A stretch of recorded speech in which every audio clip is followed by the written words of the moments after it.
बातमी रायगडमधून।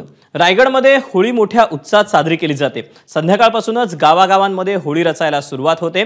उंच होळ्या, सोंगाड्या ही होळीची जुनी परंपरा। तर तिकडे तळ कोकणात शिमगोत्सवाचा उत्साह पाहायला मिळतो। सिंधुदुर्गात 1136 होळींचं पूजन केलं जातं।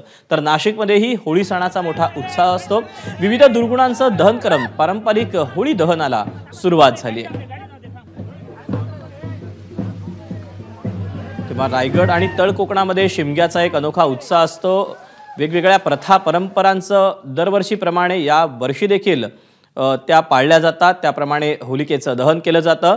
तर तिकडे उत्तर महाराष्ट्रात नाशिकमध्ये देखील पारंपरिक होळी साजरी केली जाते।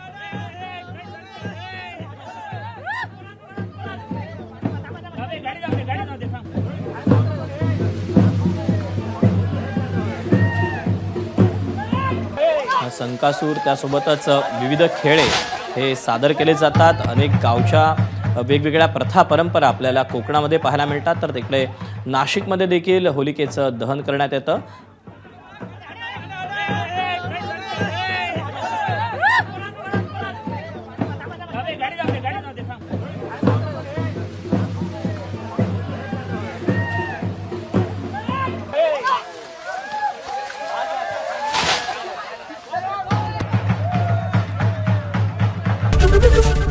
एबीपी माझा, उघडा डोळे बघा नीट।